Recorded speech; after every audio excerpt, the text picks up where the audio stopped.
maantana qisadani waxay xambaarsan tahay sheeko jacayl oo aad u xiiso badan bal inala dhageysta qisada jacayl ee qabsatay Hibaaq Axmed. Haddaan qisadayda idinla wadaago, galab galbaha ka mid ah aniga oo joogo magaalo tuulo ayaan waxaan soo galay meherad. Waxaa jooga niman badan. Mid ka mid ah baa i salaamay. Waan ka qaaday alaab baan doonanayay. Waan qaatay waana tegay. Meheradii waxaa lahayd gabadh aan qaraabo nahay. Wiilkii i salaamay ayaa ku dhahay inanta lambarkeeda soo sheeg. Inantii baa iga daba timid, igu tiri ii sheeg lambarkaaga. Waan u sheegay. Habeenkii markii la gaaray ayaa lambar soo wacay. Waan ka qabtay.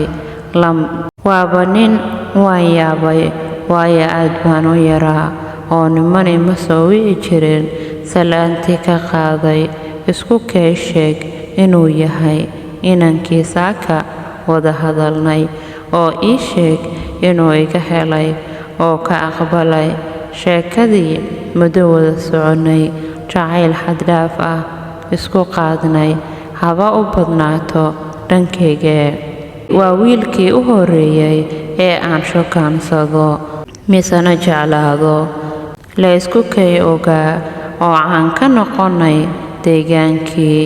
Ii jeclaaday oo cadow badan yeelanay. Dad badan si ay noo kala dilaan, xitaa xagga hooyo naga soo mareen oo dhaheen waa nin xun ee ka reebo oo ka celi inantaada. Hooyo dheg uma dhigin.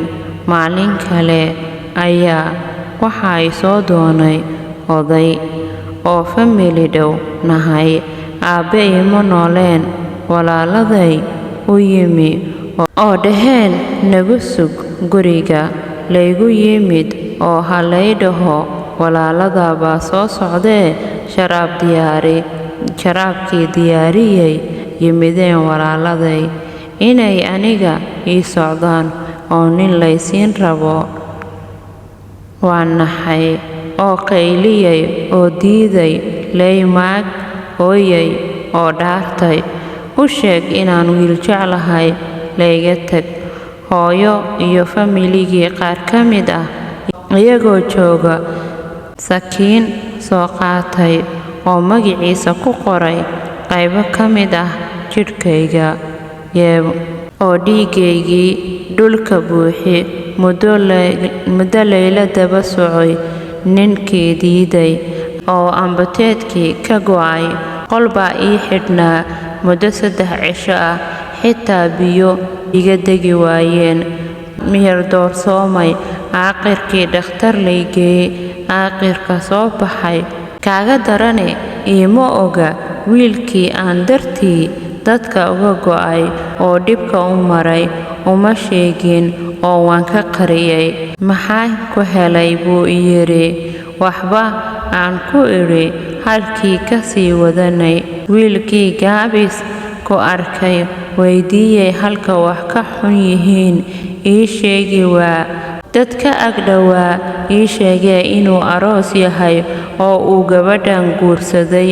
Rumaysan waayay oo qalbigii ii jab muddo ku daba jiray si aan u xaqiijiyo. Soo ogaaday xaqiiqada oo weydiiyey sababta uu ii qiyaamay. Ii sheeg inuu qadar yahay oo uu aniga jecel yahay. Diiday oo dhahay barta inoogu jooji xidhiidhka. Iga diid oo iga hadhi waa. Isla hadlay muddo wada soconay. Maalin kasta la yiri goorme ayaad is aroosaysaan. Isna maalin walba ballan been ah ii qabay.